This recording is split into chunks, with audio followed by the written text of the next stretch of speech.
আলোচনা করার জন্য। আমরা এতদিন জানি যে শ্রীমদ্ ভগবদ গীতা একটু বয়স হলে, একটু বড় হলে, যখন বোধ বুদ্ধি হবে, একটু পড়াশোনা শিখবো, জানবো, তারপরে আমরা গীতা পড়ার মতো যোগ্যতা অর্জন করবো, তাই তো? কিন্তু আমরা খুব ছোট থেকে যদি সহজভাবে গল্পের আকারে পড়াশোনা শুরু করি, এই মাহাত্ম্যগুলোকে আমরা শ্লোকগুলোকে গানের আকারে সহজ করে যদি পড়ি, তাহলে আমাদের মুখস্থ হবে। এবং আজকে আমরা সেটি করতে বসেছি, অর্থ সহ গীতা মাহাত্ম্য আজকে আমরা জানব। ঠিক আছে? সবার আগ্রহ আছে? তোমরা এর আগে মহাভারতের অনেক গল্প তোমরা পড়েছো, তাই না? মহাভারতের অনেক গল্পের কথা তোমরা জানো, তাই তো? আচ্ছা, রামায়ণ মহাভারত আমাদের ভারতবর্ষের দুটি এবং গোটা পৃথিবীর মধ্যে 4টি মহাকাব্যের মধ্যে দুটি প্রধান মহাকাব্য। দুটি মহাকাব্য কোন কোন ভাষায় লেখা? রামায়ণ ও মহাভারত। সৌম সংস্কৃত ভাষায়। ঈশ্বর বলো, বাল্মীকি মুনি রামায়ণ লিখেছেন না মহাভারত লিখেছেন? বাল্মীকি মুনি রামায়ণ লিখেছেন। রামায়ণ লিখেছেন বাল্মীকি মুনি। আর মহাভারত লিখেছেন কে? কেউ বলতে পারবে? প্রথম সংস্কৃত ভাষায় বেদ ব্যাস বা ব্যাস, মহর্ষি ব্যাসদেব। ঠিক আছে?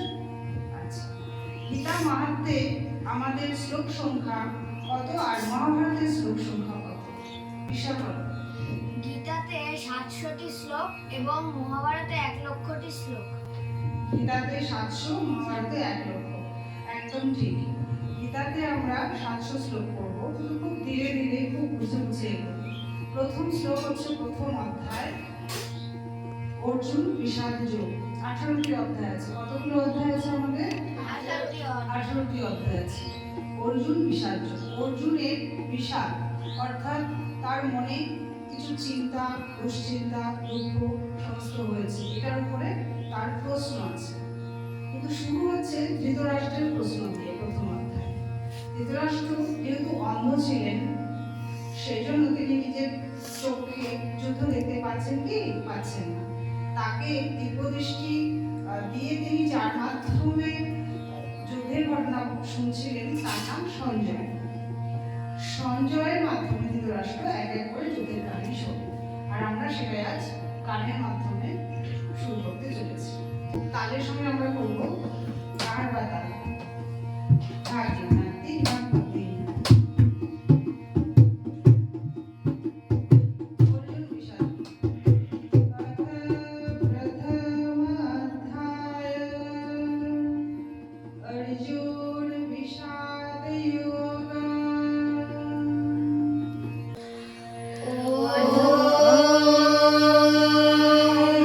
भगवते वासुदेवाय नमः।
পক্ষ।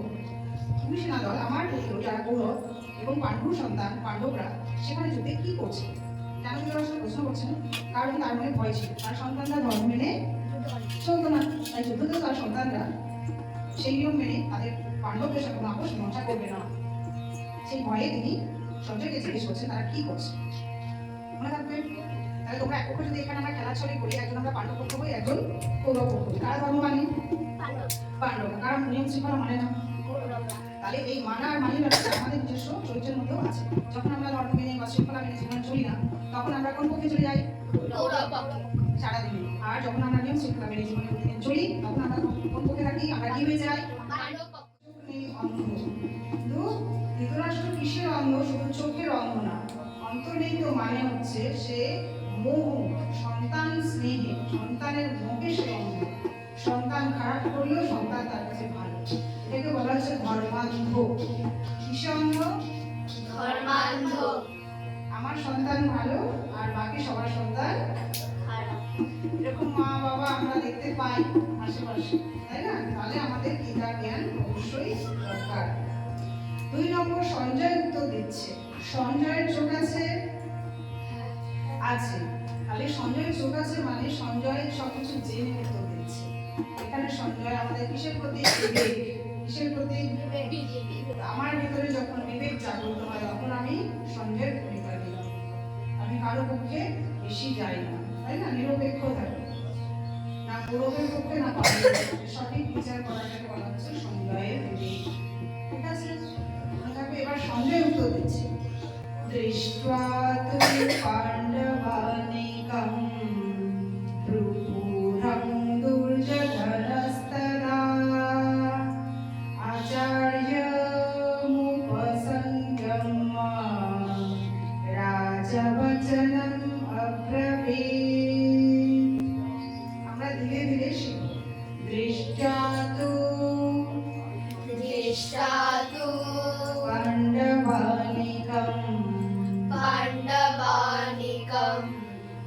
भूरं दुर्जधनस्तदा आचार्यमुपसङ्गम्य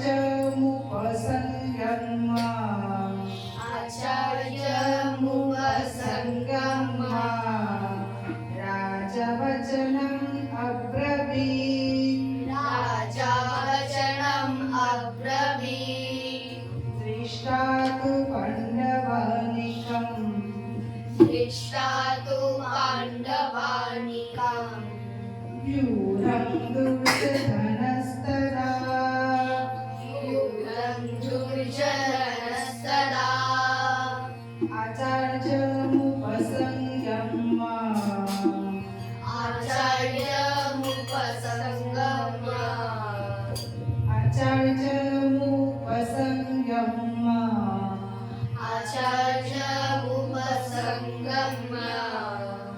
राजवचनम् अब्रवीत्। এখানে রাজা বচনম অব্রবীত, বচনম অব্রবীত একসঙ্গে করা আছে। বচনম ব্রবীত, বচনম ব্রবীত। রাজা বচনম ব্রবীত। অর্থ আমরা এবার জানবো। সঞ্জয় উত্তর দিচ্ছে। দৃষ্টান্ত দেয়, সে কি দেখছে? পাণ্ডবানিকম, পাণ্ডব সেনাগণ যে ব্যূঢ়ং গুচ্ছ রচনা করেছে, সৈন্যদলকে ঘিরে সুন্দরভাবে যে সেনাবাহিনীর চক্রগুচ্ছের মধ্যে গুচ্ছ রচনা করে, গুচ্ছ একটা চাকা, গোল একটা সেনাদের সৈন্য সজ্জা যেটা রচনা করেছে, সেটা দুর্যোধন দেখে একটু ভয়ভীত হয়েছে। ঠিক আছে, তারপরে সে ভয়ে আচার্যর নাম দ্রোণাচার্য, তার কাছে চলে গেছে, দ্রোণাচার্যের কাছে গিয়ে রাজা দুর্যোধন জিজ্ঞাসা করছে যে পাণ্ডবদের এই সৈন্য সজ্জা কতটা মানে আমাদের উপর বা আমাদেরকে ভয়ভীত করতে পারে। তাদের সৈন্যসজ্জা সম্পর্কে আচার্যের কাছে তিনি সাহস নিতে গেছেন যুদ্ধের আগে। এটা সঞ্জয় উত্তর দিচ্ছে, মনে রাখবে। সঞ্জয় উত্তরে বলল যে আমি দেখলাম যে পাণ্ডবরা হচ্ছে রাজা দুর্যোধনকে সৈন্যপুত্র পাণ্ডবদের যে সৈন্যপুত্র রচনা করেছে পাণ্ডবরা, তাতে রাজা দুর্যোধন দেখে ভয়ে ভীত হয়ে তার গুরু দ্রোণাচার্যের কাছে চলে গেছে। ঠিক আছে, আদর্শ নিয়ে ভালো করে বলতে পারবে। উত্তর, প্রশ্নটা কি ছিল? ধৃতরাষ্ট্রের প্রশ্ন। ধৃতরাষ্ট্র সঞ্জয়কে জিজ্ঞাসা করেছিল। আচ্ছা, সুপর্ণা কি জিজ্ঞেস করেছিল? আমার পুত্র ও পাণ্ডবের পুত্ররা কি করছে যুদ্ধে? উত্তরে সঞ্জয় কি বলেছিল? উত্তরে সঞ্জয় বলেছে পাণ্ডবরা সৈন্যদলে যুদ্ধ করেছে, ওখানে রাজা দুর্যোধন ভয়ে ভীত হয়ে দ্রোণাচার্যের কাছে সাহস করতে গিয়েছে। হ্যাঁ, এবার সঠিক উত্তর। এখানে আমরা দুটো শ্লোক একটা একটা করে মানে দেখব, যাদের মনে থাকবে না লিখে রাখতে পারো। ধর্মক্ষেত্রে কুরুক্ষেত্রে সমবেতাযুজুৎসবা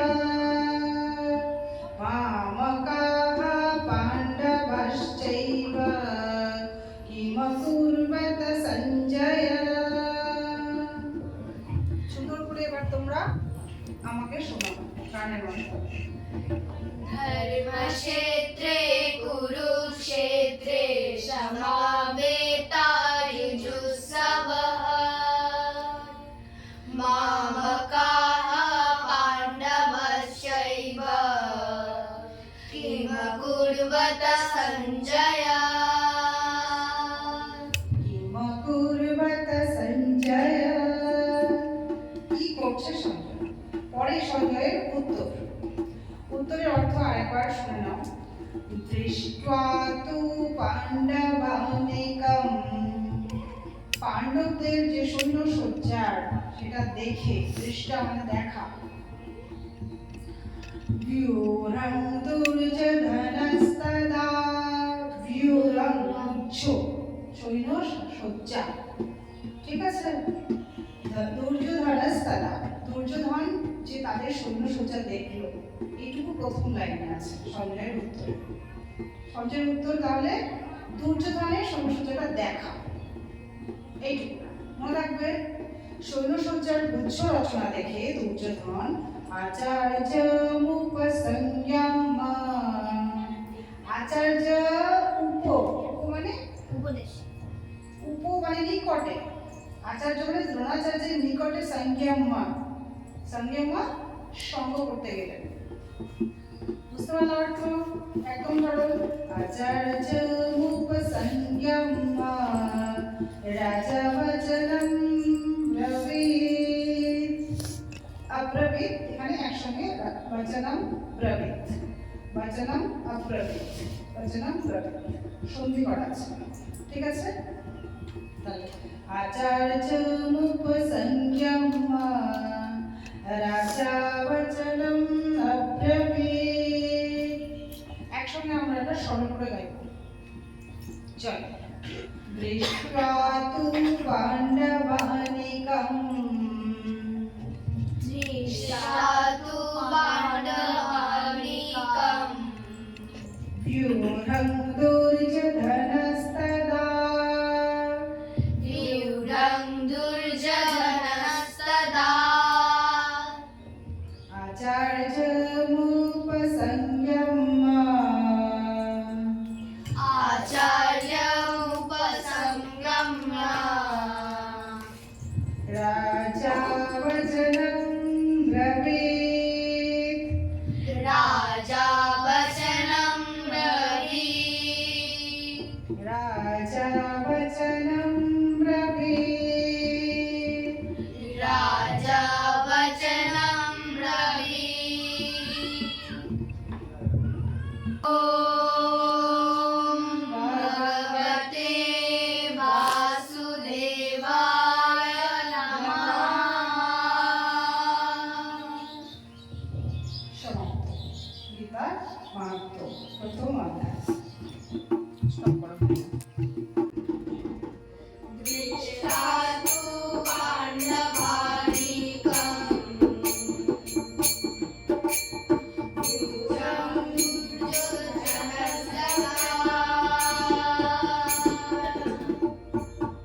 আলোচনা হলো। ঈশ্বর সবার আগে উত্তর। ধৃতরাষ্ট্রের প্রশ্ন। প্রথম ধৃতরাষ্ট্র সঞ্জয়কে প্রশ্ন করছে যে ধর্মক্ষেত্রে কুরুক্ষেত্রে আমার সন্তান কৌরবরা এবং পাণ্ডুর সন্তান পাণ্ডবরা ধর্মক্ষেত্রে কুরুক্ষেত্রে কি করছে। তো সঞ্জয় সেখানে উত্তর দিল যে পাণ্ডবদের চক্র গুঞ্জে দেখে কৌরব পুত্র মানে কৌরবরা দুর্যোধন কৌরবদের মধ্যে প্রথম রাজা দুর্যোধন দেখে ভয়ভীত হয়ে তার গুরু দ্রোণাচার্যের কাছে গিয়ে মাথা নত হলো, জিজ্ঞেস করলো। উত্তর অনেকটাই ঠিক হয়েছে। অনেক চেষ্টা করে ও মনে রেখেছে, তার জন্য ঈশ্বরকে অনেক অনেক ধন্যবাদ। সৌম্য, তুমি তোমার মতো করে উত্তর বলো, নিজের মতো করে। উত্তর মানে অর্থ সহ প্রথম দু লাইন, পরের দু লাইন। ধৃতরাষ্ট্র উবাচ কি অর্থ, সঞ্জয় উবাচ কি অর্থ? ধৃতরাষ্ট্র বলল, ধর্মভূমিতে কুরুক্ষেত্রে আমার পুত্র এবং পাণ্ডবরা ওই যুদ্ধে কি করছে। এর উত্তরে সঞ্জয় বললেন যে আমি দেখলাম পাণ্ডবদের সৈন্যগুচ্ছ দেখে রাজা দুর্যোধন ভয়ভীত হয়ে তাদের গুরু দ্রোণাচার্যের কাছে সাহস নিতে যান। হ্যাঁ, গুরু দ্রোণাচার্যের কাছে সাহস নিতে যান। আদর্শিনী পারবে? আজকে তুমি প্রথম ক্লাসে। ধৃতরাষ্ট্র উবাচটা পারবে? একটু আগে গান করে শোনাছিল, তারপরে অর্থ পারলে বলো। ধৃতরাষ্ট্র উবাচ ধর্মক্ষেত্রে কুরুক্ষেত্রে সমাবেতাयुत्सव পাণ্ডবশ্চৈব কিমকুর্বত সঞ্জয়। অর্থ বলতে পারবে? ধৃতরাষ্ট্র বলেছিলেন ধর্মভূমিতে কুরুক্ষেত্রে নিজের মতো করে বলো। ধর্মভূমিতে কুরুক্ষেত্রে সবাই উপস্থিত হয়েছে। এখানে আমার সন্তান কৌরবেরা এবং পাণ্ডবের সন্তান পাণ্ডবরা উপস্থিত হয়েছে। তারা কি করছে, কিসের জন্য উপস্থিত হয়েছে? ঠিক আছে, তুমি এটুকুই মনে রেখেছো। প্রথম এসছো, অনেক ভালো। সুকন্যা, সঞ্জয় উবাচটা বলো, গান করে বলো, তারপর মাইক ধরো হাতে। দৃষ্টাতু পাণ্ডবানিকম বুধং দুর্যোধনস্তদা আচারমুপসঙ্গম রাজা বচনম ব্রবীৎ। অর্থ? সঞ্জয় রাজা ধৃতরাষ্ট্রকে বললেন, পাণ্ডবের সৈন্যদলে যুদ্ধ করেছেন তা দেখে রাজা দুর্যোধন ভয় পেয়ে আচার্য দ্রোণাচার্য কেন ভয় পাচ্ছে? সে ধর্ম মেনে চলে না। কিন্তু তিনি কি দেখে ভয় পাচ্ছেন এখানে? সৈন্যদলে ওরা শৃঙ্খলা পরায়ণ ভাবে যেভাবে গুচ্ছ রচনা করেছে সৈন্যের, তাতে দুর্যোধন ভয় পেয়েছে। তিনি ভয় পেয়ে কোথায় গেলেন? তার গুরু দ্রোণাচার্যের কাছে সাহস নিতে। মাইক দিয়ে দাও মৌপ্রিয়া, শ্লোকটা দুটোই শ্লোক সুন্দর করে শোনাও আগে। ধৃতরাষ্ট্র উবাচ ধর্মক্ষেত্রে কুরুক্ষেত্রে সমাবেতাयुत्सवः মামকাঃ পাণ্ডবশ্চৈব কিমকুর্বত সঞ্জয়। সঞ্জয় উবাচ দৃষ্টা তু পাণ্ডবানীকম व्यूरा दुर्जधनस्तदा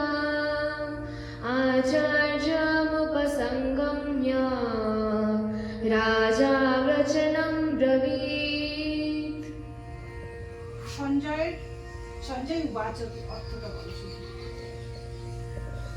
আর যদি সম্পূর্ণটা বলতে চাও সম্পূর্ণ। ধৃতরাষ্ট্র সঞ্জয়কে জিজ্ঞাসা করলেন, ধর্মভূমিকে কুরুক্ষেত্রে আমার পুত্র এবং পাণ্ডবের পুত্ররা যুদ্ধের জন্য সমবেত হয়ে কি করলেন?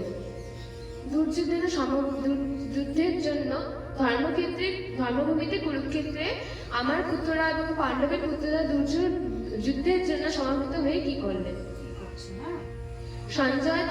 সঞ্জয় এই প্রশ্নের উত্তর দিলেন, অর্জুন পাণ্ডবের দ্বারা রচিত যে পুত্রটা দেখে রাজা দুর্যোধন ভয়ভীত হয়ে তাদের আচার্য দ্রোণাচার্যের কাছে সাহস নিতে গেলেন। উত্তম, একদম সঠিক। তুমি দু লাইন শ্লোক তোমার গলায় একটু সুন্দর করে আমাদেরকে শুনিয়ে দাও। ঈশ্বর। ধর্মক্ষেত্রে কুরুক্ষেত্রে সমবেতাযুজুৎসবः মামকাঃ পাণ্ডবশ্চৈব কিম কুর্বন্তः সঞ্জয়। সঞ্জয় উবাচ দৃষ্টা তু পাণ্ডবানীকम्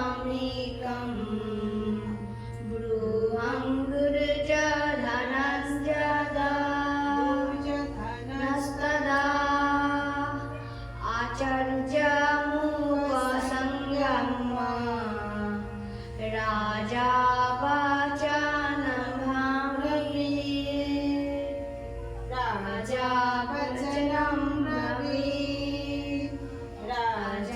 বচনং ব্রাহ্মীৎ।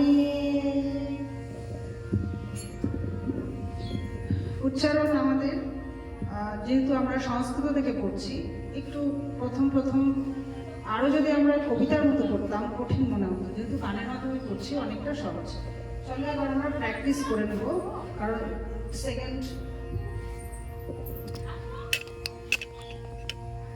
1 নম্বর শ্লোকের ধৃতরাষ্ট্র উবাচ যে প্রশ্ন ধৃতরাষ্ট্রের সঞ্জয়ের কাছে। প্রথম অধ্যায়ে আমরা গানের মাধ্যমে শ্লোকগুলো আমরা সহজ করে মুখস্থ করলাম। এবার অর্থ তোমরা আলোচনার মাধ্যমে জেনেছো, এবার অর্থ আমাকে শোনাবে এক এক করে। প্রথমে ঈশ্বর। ধৃতরাষ্ট্র উবাচ আগে বলবে, তারপরে সঞ্জয় উবাচ। অর্থ ধৃতরাষ্ট্র উবাচ। এখানে ধৃতরাষ্ট্র সঞ্জয়কে জিজ্ঞেস করছে, ধর্মক্ষেত্রে কুরুক্ষেত্রে আমার পুত্র কৌরবরা এবং পাণ্ডবরা ধর্মক্ষেত্রে যুদ্ধক্ষেত্রে কি করছে, এটা আমাকে বলো সঞ্জয়। সঞ্জয় উবাচ। সঞ্জয় বলছে, পাণ্ডবদের চক্রভুজ দেখে আপনার পুত্র দুর্যোধন কৌরবপুত্র দুর্যোধন ভয়ে ভীত হয়ে তার গুরু দ্রোণাচার্যের কাছে গেছে পরামর্শ নিতে।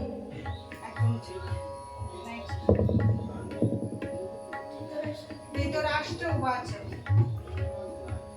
ধৃতরাষ্ট্র সঞ্জয়ের কাছে জিজ্ঞাসা করছে যে ধর্মক্ষেত্রে কুরুক্ষেত্রে যে যুদ্ধের জন্য যারা সমবেত হয়েছে আমার পুত্র এবং পাণ্ডবরা সেখানে কি করছে, আমাকে বলো সঞ্জয়। সঞ্জয় উত্তরে কি বলেছে আদর্শিনী বলবে। সঞ্জয় উত্তরে বলেছিলেন, সঞ্জয় উবাচ। সঞ্জয় উত্তরে ধৃতরাষ্ট্রকে যা বললেন অর্থ সহ বলে। সঞ্জয় ধৃতরাষ্ট্রকে বলেছিলেন উত্তরে, পাণ্ডবদের সেনা গুচ্ছ রচনা দেখে কৌরব পুত্র রাজা দুর্যোধন ভয়ভীত হয়ে তার আচার্য দ্রোণাচার্যের কাছে পরামর্শ নিতে গিয়েছে। কৌরব কুরুর পুত্র, তাই তো? আর পাণ্ডব পাণ্ডুর পুত্র। এখানে দুর্যোধন কার পুত্র? ধৃতরাষ্ট্র। পুত্রের প্রতি মায়া, বেশি মোহ এখানে ধৃতরাষ্ট্রের প্রমাণ হচ্ছে, তাই না? কারণ ধর্মপ্রাণ যারা পাণ্ডুর পুত্র তাদের সম্পর্কে তিনি একবারও জিজ্ঞেস করছেন। সুকন্যা, তুমি প্রশ্ন বলো, উত্তর বলবে মহাপ্রিয়া। ধৃতরাষ্ট্র উবাচ, ধৃতরাষ্ট্র উবাচ ধর্মভূমিতে কুরুক্ষেত্রে যুদ্ধের জন্য যারা সমবেত হয়েছে, আমার পুত্র ও পাণ্ডবের পুত্র কি করছে? সঞ্জয়, তুমি আমাকে বলো।